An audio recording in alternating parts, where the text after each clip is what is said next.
గౌరవ ముఖ్యమంత్రి రేవంత్ రెడ్డి గారు రైతునే రాజు చేయాలనే లక్ష్యంతో పనిచేస్తూ ప్రతి నియోజకవర్గానికి సుమారు 300 కోట్ల రూపాయల రుణమాఫీ చేసి గత 20 నెలల పాలన లోపల దగ్గర 500 కోట్ల రూపాయలకు రుణమాఫీ మరియు రైతు భరోసా కార్యక్రమంలో భాగంగా రైతుల ఖాతాలో జమ చేసినటువంటి ఏకైక ప్రభుత్వం దేశంలో మన కాంగ్రెస్ ప్రభుత్వం.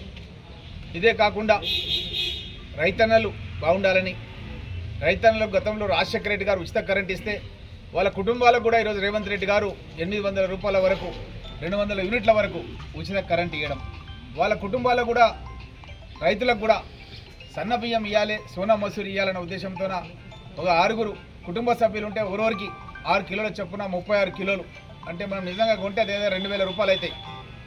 అట్లాంటిది కొత్త రేషన్ కార్డులు కూడా ఇచ్చి వేలాది రేషన్ కార్డులు ఇచ్చి అందరికీ కూడా ఈరోజు సన్న బియ్యం ఇచ్చే కార్యక్రమం స్టార్ట్ చేయడం జరిగింది. ఈ విధంగా ఎన్నో పథకాలు తీసుకొని రైతు సంక్షేమ కార్యక్రమాలు తీసుకొని కాంగ్రెస్ ప్రభుత్వం ముందుకు వెళ్తూ ఇప్పుడు ఆత్మ కమిటీ అంటే ఫార్మ్ మెకనైజేషన్ సంబంధించినటువంటి ఎక్విప్మెంట్ కూడా ఇవ్వడానికని ఆత్మ కమిటీ కూడా ఏర్పాటు చేసి మన వికారాబాద్ జిల్లాలో మొట్టమొదటి ఆత్మ కమిటీ మన శ్రీనివాస్ రెడ్డి గారిని, వాళ్ళు గతం లోపల పుట్టినప్పటి నుంచి కాంగ్రెస్ పార్టీ కుటుంబం, వాళ్ళు పార్టీ మారడం కానీ లేకపోతే ఇంకోటి కానీ ఎలాంటిది లేకుండా కాంగ్రెస్ పార్టీ కట్టుబడి వాళ్ళ ఫాదర్ వీరారెడ్డి గారు అనుకుంటా, నాకు గతంలో సియాసత్ పేపర్ ఓనర్ చెప్పాడు, ఓ అప్నే వీరారెడ్డి సాబ్ బొలికెతే జాయిద్ అలీ సాబ్ చెప్పిండు ఏంటంటే ఈ సియాసత్ పేపర్ ఓనరు ఒకసారి మన సోమన్ గుర్తి దగ్గర ఒక ప్రోగ్రాం ఉండే, ఆ రోజు సురేందర్ వీళ్ళంతా కూడా ఉండి ఆ ప్రోగ్రాంలో ఆయన కలిసినప్పుడు జాయిద్ అలీ ఖాన్ వాళ్ళ కొడుకు మొన్నటి వరకు ఎమ్మెల్సీగా ఉండే, అయితే ఆయన చెప్పింది ఏంటంటే వాళ్ళ నాయననే వీళ్ళకు చాలా సహాయ సహకారాలు అందించిన మాట కూడా చెప్పడం జరిగింది. అంటే జాయిద్ అలీ ఖాన్ అంటే తెలియని వ్యక్తి లేరు. ఆ కాలం నుంచి కూడా ఒక పేరున్నలు పొందినటువంటి కుటుంబం నుంచి వచ్చినటువంటి కుటుంబం అంటే ఈ యొక్క వీరారెడ్డి కుటుంబం నుంచి శ్రీనివాస్ రెడ్డి గారు అంచెలంచెలుగా ఎదిగి ఈరోజు మన వికారాబాద్ జిల్లాలోనే మొట్టమొదటి ఆత్మ కమిటీ పరిగి, వ్యవసాయం అనేది పరిగిలో ఉన్నది, పరిగిలో పండని పంట లేదు, ప్రతి పంట పండుతుంది. ఆ ప్రాంతం నుంచి తను ఈరోజు మొట్టమొదటి చైర్మన్గా బాధ్యతలు స్వీకరించి తర్వాత ఆ కార్యాలయం కూడా బాగుండాలని నా దృష్టికి తీసుకొస్తే వెంటనే కార్యాలయం కూడా ఇక్కడ ఏర్పాటు చేసి ఈ కార్యాలయంలో తనతో పాటు లక్ష్మి కూడా మన మంచి ఆఫీసర్ మనకి ఇక్కడ ఏడీఏగా ఉన్నారు, వారి యొక్క అగ్రికల్చర్ ఆఫీసర్స్ బృందం టీం కూడా ఇక్కడ ఉన్నది, మొత్తం కాన్స్టిట్యున్సీ లెవెల్లో అందరూ కూడా ఇక్కడికి రావడం జరిగింది. అయితే వీరందరూ కూడా కలిసి ముఖ్యంగా ఏంటంటే మనం పంట సేద్యం చేసేటప్పుడు మనం ఎట్లయితే హెల్త్ చెకప్ చేసుకుంటాం, ప్రతి 2-3 నెలలకో 6 నెలలకో ఏడాదికో మనం పరీక్షలు చేయించుకుంటాం, మన హెల్త్ ఎట్లుంది ఏముందని, మంచిగా బాగాలేకుండా పరీక్షలు చేసుకుంటే prevention is better than cure అంటారు. అంటే మనం భవిష్యత్తులో ఆరోగ్యమైన ఇబ్బందులు కాకుండా ముందే మనం పరీక్షలు చేసుకుంటాం. అట్లాంటి పరిస్థితి మన వ్యవసాయానికి కూడా ఉండాలని చెప్పి ఆ రోజు కృష్ణ మన టౌన్ అధ్యక్షుడు వీళ్ళందరూ కూడా మన సురేందర్ ముద్రాజ్, లాల్ కృష్ణ వీళ్ళంతా కూడా శివారెడ్డిపల్లిలో నా సొంత వ్యవసాయ క్షేత్రానికి పరశురామ్, షకీల్ భాయ్ వీళ్ళంతా కూడా రావడం జరిగింది. అక్కడ సాయిల్ టెస్టింగ్, ఆ రోజు సాయిల్ టెస్టింగ్ చేసినాం. ఎందుకంటే సాయిల్ టెస్టింగ్ చేస్తే మన పొలంలో ఉన్నటువంటి ఏదైతే ఫాస్ఫరస్ కావచ్చు, మనం యూరియా ఎంత వేయాలి, దాంట్లో ఎలాంటి ఎరువులు వేయాలి, ఇవన్నీ కూడా మనకు వ్యవసాయ శాస్త్రజ్ఞులు సాయిల్ టెస్టింగ్ చేసి మనకు నివేదిక రాసిస్తారు. మనకు డాక్టర్స్ ప్రిస్క్రిప్షన్ ఎట్లా ఇస్తారో వాళ్ళు కూడా అట్లాంటిది ఇస్తారు. అదేవిధంగా వ్యవసాయ శాఖ అధికారులే మనకి ఎరువులు కూడా ఎంత మోతాదులో వేయాలో కూడా వాళ్ళు రాసి చేయాలి, వాళ్ళు రాసి ఇచ్చిన దాని ప్రకారం మనం వేయాలి. అయితే చాలామంది వ్యవసాయ శాఖ అధికారులు ఏం చెప్తున్నారంటే యూరియా 1 ఎకరకు మనం ఒక సంచి వేస్తే చాలని చెప్పి చెప్తున్నారు. కానీ మన దగ్గర ఏం చేస్తున్నారంటే 3 సంచులు వేస్తే ఇంకా జర యూరియా ఎక్కువైతుందేమో అని చెప్పి మనం 3 సంచులు వేస్తాం. అది తప్పనమాట. 3 సంచులు వేసే పరిస్థితి ఏమైందంటే మనకు డాక్టరు గోళీలు ఇస్తాడు, బీపీ షుగర్కు గోళీలు ఇస్తాడు. ఇంకా ఎక్కువ గోళీలు వేసుకుంటే జల్ది తక్కువైతుందేమో అని ఎక్కువ గోళీలు వేసుకున్నాం అనుకో కక్కుడు కాలువకు పెడుతుంది. అంతేనా కదా సాయి, పెడతా పెట్టదా, అది ఎంత చెప్పినా అంతనే వేయాలి. అయితే కొంతమంది ఎట్లున్నారంటే వచ్చేసారి యాసంగి కూడా దాచిపెట్టుకుందాం మళ్ళీ అప్పుడు దొరకదేమని చెప్పి కొంతమంది అట్లా కూడా ఉన్నారు కొంతమంది. అయితే ఈ విధంగా చేయొద్దు మనం, ఎందుకంటే మనకి ఎంత చెప్పిండో అంతనే వేయాలి. ప్లస్ అధునాతనమైనటువంటి పద్ధతులు ఏమొస్తున్నాయి వ్యవసాయ శాఖలో కూడా మనం కనుక్కోవాలి. దాంట్లో భాగంగా ఏంటంటే ఇఫ్కో కంపెనీ వాళ్ళు నానో యూరియా కూడా బాటిల్స్లో ఇచ్చారు. నేను లాల్ కృష్ణ మా పరశురామ్ అంతా కూడా పోయి మొన్న మీటింగ్ పెట్టి ఆ దుకాణం ముంగల్ని మీటింగ్ పెట్టి చెప్పినాం, ఆ బాటిల్స్ చూపించి చెప్పినాం. ఏంటంటే ఈ బాటిల్స్లో ఉన్నది కనుక మనం స్ప్రే చేస్తే మన చేనుకు మొత్తం కింద అడుగు భాగం నుంచి పైన ఆకు భాగం వరకు కూడా మొత్తం స్ప్రే అయిపోతుంది పైనుంచి మనం స్ప్రే చేస్తే. తద్వారా మనకు పంటలు బాగుంటాయి.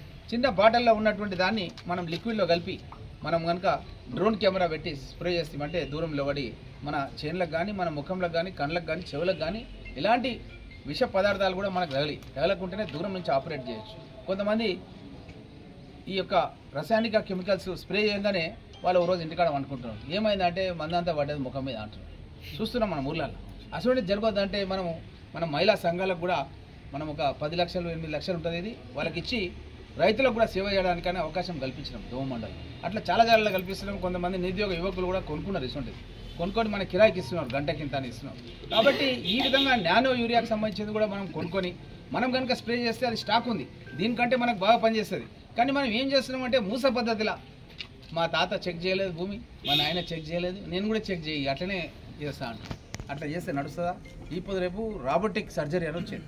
రాబోటిక్ సర్జరీ అంటే డాక్టర్స్ ఒక నగరంలో ఉండి ఇంకొక నగరంలో ఆపరేషన్ చేస్తున్నారు, మిషన్స్తో ఆపరేషన్ చేస్తున్నారు. అట్లాంటి సర్జరీలు చేసినటువంటి వచ్చినాయి. ఇప్పుడు నా మెడికల్ కాలేజీలో ఒక మిషన్ ఉంది, 3-4 కోట్లు ఉంటుంది. మొత్తం అణువణువున లోపల ఎట్లా ఉంది, ఎట్లా అంటే మొత్తం బాడీ మొత్తం ఎంఆర్ఐ వచ్చేసింది, ఎంఆర్ఐ పెట్టిరాడు.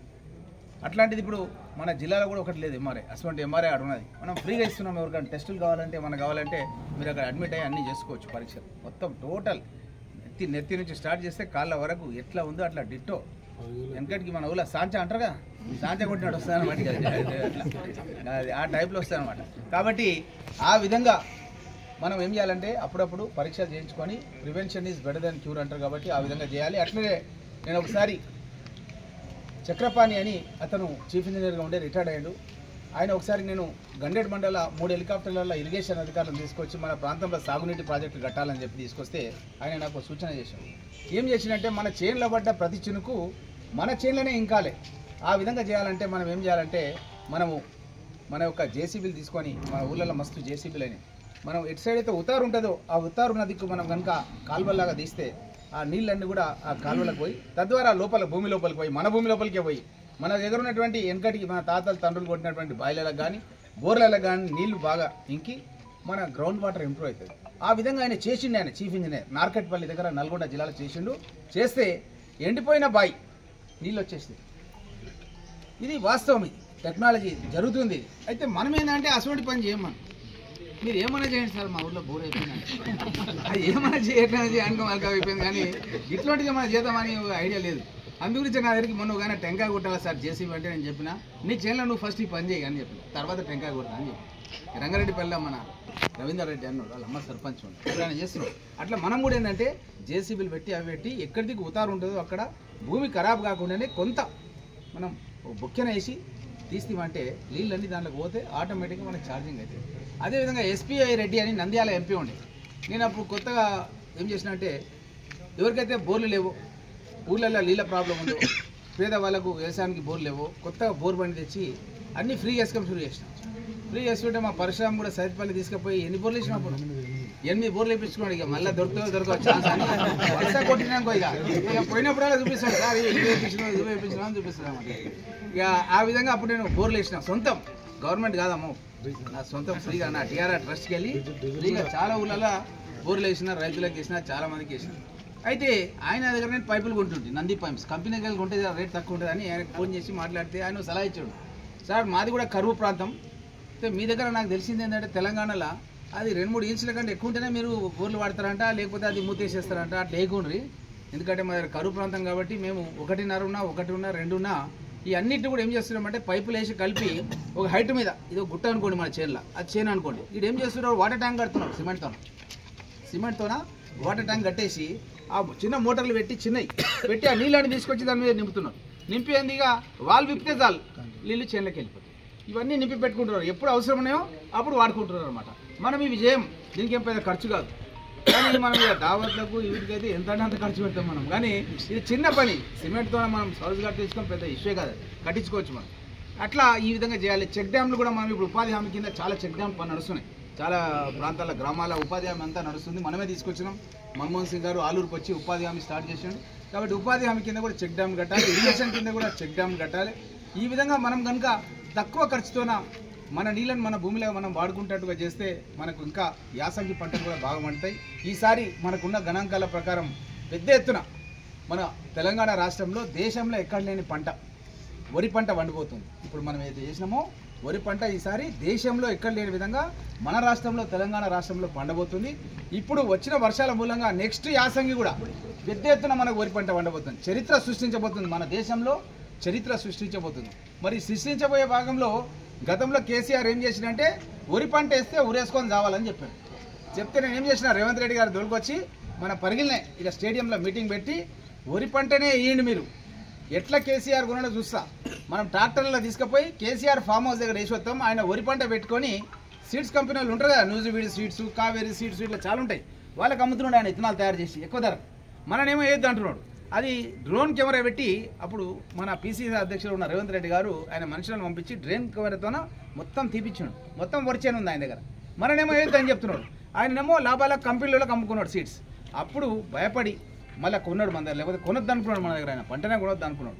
ఇప్పుడు మన ముఖ్యమంత్రి ఏం చేసిందంటే వరి పంట వేసిన వాళ్ళు సన్నబియ్యం వేసిన వాళ్ళకు మనం సన్నబియ్యం ఉచితంగా ఇస్తున్నాం కాబట్టి సన్నబియ్యాన్ని ఎంకరేజ్ చేయాలని 500 రూపాయలు మనం బోనస్గా ఇస్తున్నాం. 500 రూపాయలు క్వింటల్కు మనం బోనస్గా ఇస్తున్నాం. ఒకసారి మనం అంతా కూడా రైతులం ఆలోచన చేయాలి.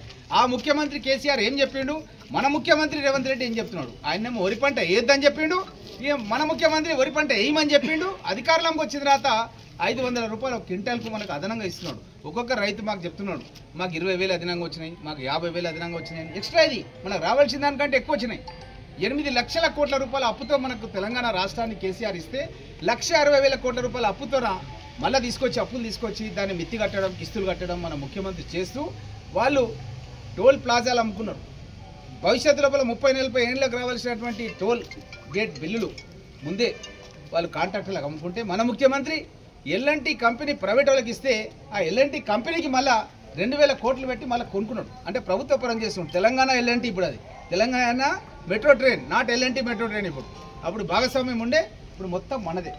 ఈ విధంగా అద్భుతమైనటువంటి పాలన చేస్తూ మన ప్రాంతంలో కూడా సాగునీటి ప్రాజెక్టు ఒక 10,000 కోట్లతో మన కొందుర్గు, పరిగి, లక్ష్మీదేవిపల్లి 2 మండలాల మధ్యలో సాగునీటి ప్రాజెక్టు పెట్టి మన నియోజకవర్గం మొత్తం కూడా 75,000 నుంచి 1,00,000 ఎకరాల వరకు సాగునీరు ఇచ్చి మన ప్రాంతంలో మంచి భూములు ఉన్నాయి. మన దగ్గర పండని పంట లేదు, ప్రతి పంట పండుతుంది. వేరే నియోజకవర్గాల వేరే జిల్లాలు ఇట్లా ఉండదు. మన పరిగి భూములు సారవంతమైనటువంటి భూములు. దీనికి కేవలం ఏంటంటే నీళ్లు కావాలి. ఆ నీళ్లు తెచ్చే మార్గం నేను మొదటి నుంచి కూడా ప్రాణహిత చేవల్ల రాజశేఖర రెడ్డి గారిని అడిగి గోదావరి నీళ్లను శాంక్షన్ చేయించుకున్నా. కేసీఆర్ రద్దు చేస్తే మళ్ళా రేవంత్ రెడ్డి గారు ఈ యొక్క తుమ్మడిహట్టి దగ్గర మనం ఎట్లయితే అప్పుడు 152 మీటర్ల హైట్ల మనం కట్టి అక్కడ నుంచి గ్రావిటీ ద్వారా నీళ్లు మన పరిగి ప్రాంతం వికారాబాద్ తాండూరు ఇస్తామన్నామో అదేవిధంగా మళ్ళీ తీసుకొస్తాను కూడా. మొన్న మాకు 15 రోజుల ముంగల మీటింగ్లో మన గండిపేట దగ్గర ఒక మీటింగ్ అయింది. ఎల్లంపల్లి నుంచి నీళ్లు తీసుకొచ్చి మన గండిపేట ద్వారా మన లంగర్ హౌస్ దగ్గర ఉన్నటువంటి బాపుఘాట్ వరకు ఈ నీళ్లను తీసుకెళ్లి అక్కడ మంచి టూరిజం ఏర్పాటు చేయాలని ముఖ్యమంత్రి గారు ఆలోచన చేస్తున్నారు.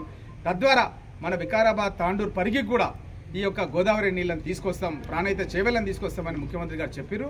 పాలమూరు రంగారెడ్డి కూడా మనకు వాటా అయితే ఉండనో మనకు శాంక్షన్ వాటా లేదు, ఓన్లీ వరద జలాలు ఇట్లా వర్షాలు పడ్డప్పుడే వస్తుంది. కాబట్టి ఆంధ్రప్రదేశ్ ప్రభుత్వం అబ్జెక్షన్ చేస్తుంది. కాబట్టి ఇది ఒక్కోసారి రావచ్చు, రాకపోవచ్చు. అందుగురించే తాగునీటికే వాడతామని గత ప్రభుత్వమే అఫిడవిట్ ఇచ్చింది కోట్ల. మనం కొట్లాడుతున్నాం ఒక సైడ్ నుంచి వాటర్ రావాలని. కాబట్టి మనకు గోదావరి నీళ్లు రావాలి. ఎప్పుడైనా ఇట్లనే వానలు ఎక్కువ పడ్డప్పుడు మనం కృష్ణా వాటర్ కూడా సంగమం చేయాలి. 2 కొందుర్గు, పరిగి, లక్ష్మీదేవిపల్లి అన్న విధంగా పనిచేస్తున్నాం. ఎందుకు సాగునీరు ప్రాముఖ్యత అంటే మన కళ్ళెదుట కనబడుతుంది, మనం చూస్తుంటాం మన చిన్ననాటి నుంచి. ఏ ఎస్ఐ, సిఐ, డిఎస్పీ అన్న మీరు అడగండి, మీది ఏ జిల్లా అంటే నల్గొండ జిల్లా అంటారు. ఎందుకు నల్గొండ జిల్లా వాళ్ళు అట్లా అవుతున్నారు, మన వాళ్ళు ఎందుకు రావట్లేదు అంటే మన యూనివర్సిటీ నుంచి మన రామచంద్ర డాక్టర్ అయింది. మన ఎవరు చూసినా నల్గొండ నుండి ఉంటారా ఏమమ్మా? రూమ్ ఖాళీ చేయమంటే చేయరు. ఓ కోర్స్ అయినాక ఇంకో కోర్సుకు పోతారు, ఇంకో కోర్స్ అయినాక ఇంకో కోర్సుకు పోతారా, కానీ రూమ్లు ఖాళీ చేయరు. వాళ్ళు సీటు కొట్టాలి, ఉద్యోగం సంపాదించాలి, రూమ్ ఖాళీ చేయాలి, అప్పుడే చేయరు. ఎందుకంటే వాళ్ళ తల్లిదండ్రులు ప్రోత్సాహం చేస్తున్నారు. మనం కూడా వాళ్ళకి ప్రోత్సాహం చేయాలంటే ఫస్ట్ మన దగ్గర డబ్బులు ఉండాలి. డబ్బులు ఎట్లుంటాయి, మనకు పంటలు పండితేనే డబ్బులు ఉంటాయి. కాబట్టి మన ప్రాంతంలో కూడా సాగునీటి వసతి వస్తే మన అగ్రికల్చర్ డిపార్ట్మెంట్ కోఆపరేషన్తో ఎప్పటికప్పుడు వాళ్ళ సూచనలు సలహాలు తీసుకొని వాళ్ళు ఏ మందులు ఏమంటే అదే వేయాలి. కానీ ఆ షాప్ అయినా రాసి ఇచ్చినట్టు రాయద్దు. షాప్ వాళ్ళు ఏం చేస్తారు అనుకున్నావు, ఒకటి కొంటే ఒకటి డిస్కౌంట్ అంటారు, పేపర్లు వస్తాయి కదా, చూస్తాం కదా మనం డిస్కౌంట్. వాళ్ళు కూడా ఏం చేస్తారు, ఈ ఎరువు కొంటే ఆ ఎరువు ఇస్తాం, ఆ ఎరువు కొంటే ఈ ఎరువు అంటే మన అవసరం లేకుండా సరే మనం వాడుతూ పోతుంటాం. అట్లాంటిది వాడకుండా డాక్టర్ ప్రిస్క్రిప్షన్ ఎట్లనో అగ్రికల్చర్ ఆఫీసర్స్ కూడా ఏఈఓస్ ఉన్నారు మన రైతు వేదికల దగ్గర, వాళ్ళ ప్రిస్క్రిప్షన్ రాసుకోవాలి మన చేనేది. ఎందుకంటే వాళ్ళు తిరుగుతున్నారు, ఏ ఊర్లో ఏ పంట వేస్తారో రికార్డ్ చేస్తారు కదమ్మా. ఇప్పుడు ఆల్రెడీ మనం రికార్డ్ చేస్తున్నాం. వాళ్ళ ఆధార్ కార్డు కూడా వాళ్ళకు ఫోన్కి అన్నిటికీ అనుసంధానం చేస్తున్నాం. ఎందుకంటే రికార్డ్ చేసి ఏ పంట ఎక్కడ ఎంత వేస్తున్నారు కూడా గవర్నమెంట్కు రికార్డు కావాలి. ఆ రికార్డు మొత్తం కూడా గవర్నమెంట్ ఆఫీసర్స్ అంతా కూడా అగ్రికల్చర్ ఆఫీస్ తీసుకుంటున్నారు. వాళ్ళ సూచనలు తీసుకొని మనం వ్యవసాయం చేస్తే మనకు ప్రభుత్వం నుంచి కూడా ఎప్పుడైనా వరదలు వచ్చినా ఏదో వచ్చినా ఆ పంటకు ఒక్కొక్క పంటకు నష్టం ఒక విధంగా ఉంటుంది. మనం ఏం రాపియలేదనుకో వాళ్ళు కూడా రైతు వేదికలో కూర్చొని ఎవరో ఫోన్ చేసి ఆ ఊరంతా ఇదే పంట వేసినట్టారు. ఆ ఊర్లో ఒకరు పసుపు వేసిన వాళ్ళు ఉంటారు, ఇంకోరు మన ఏమంటారు మన బనానా పండుగ వేసిన వాళ్ళు ఉంటారు, అట్టి పనులు వేసిన వాళ్ళు ఉంటారు, ఇంకోటి వేసి ఉంటారు, వామ వేసి ఉంటారు, ఇంకోటి వేసి ఉంటారు. దానికి అలా ఉంటుంది నష్టపరిహారం. మనం కనుక చెప్పకుండా మనం చురుగ్గా వీళ్ళతో మాట్లాడకుండా ఉంటే వాళ్ళు ఏదంటే అది డేటా పంపిస్తే మనకు డబ్బులు తక్కువ వస్తాయి. కాబట్టి మనం ఏ పంట రాస్తున్నామో కూడా ప్రభుత్వం రికార్డ్ చేసుకుంటుంది. కాబట్టి మీరందరూ కూడా రైతులు చురుగ్గా ఈ కార్యక్రమంలో పాల్గొని ఎప్పటికప్పుడు రైతు వేదికల దగ్గర మనం లిస్ట్ వేసినాం. ఎవరెవరికి ఎంత రుణమాఫీ చేసినాం కూడా వేసినాం. 2 లక్షల రూపాయలు ఎంతమంది రుణమాఫీ చేసినాం, రైతు వేదికల దగ్గర బ్యానర్స్ కట్టించినాం. కాబట్టి ఇవన్నీ కూడా మీరు చూసి ప్రభుత్వంతో గత ప్రభుత్వం ఎట్లా ఉండే మనం ఎట్లా ఉన్నామని ఆలోచన చేసి అదేవిధంగా ఈ యొక్క రైతు సంఘాలు ఏర్పాటు చేసినాం. మొన్న గండెడ్ మండల్లో బాగా చేస్తున్నాం. అక్కడ లక్ష్మీనారాయణ అని మన పిఎస్సిఎస్ చైర్మన్ కూడా అక్కడ యాక్టివ్గా పనిచేస్తున్నాడు. ఆయన ఏమంటారు సార్ అది FPOs ఫార్మర్స్ ప్రొడ్యూసర్ ఆర్గనైజేషన్ అని వాళ్ళు పెట్టి 1100 సభ్యత్వం చేసి సంఘం తయారు చేయాలి. మనము దానికి ₹1,00,00,000 వరకు కూడా మనకు ప్రభుత్వం నుంచి ప్రోత్సాహాలు వస్తున్నాయి. మిషనరీ కొనడానికి కానీ విత్తనాలు ఇవ్వడానికి కానీ ప్రభుత్వం నుంచి ప్రోత్సాహాలు వస్తున్నాయి. నర్సిరెడ్డి గారు చాలా కృషి చేసి చాలా మెంబర్షిప్ సైత్పల్లి వాసేవుడు ఇక్కడే ఉన్నాడు. టమాటాలలో ₹1,00,00,000 పంట పంపించాడు. నాకు కూడా కోరిక ఉంది ఎప్పుడైనా ఒకసారి ₹1,00,00,000 టమాటా పంపించాలి శివుడిపల్లి అని. నాకు చెప్పమంటేనేమో చెప్తలేదు అది సాయిలా ఎట్లా చేయాలి ఏం కదా చెప్పినాడు. వస్తాడు చూస్తాడు ఇక మళ్ళీ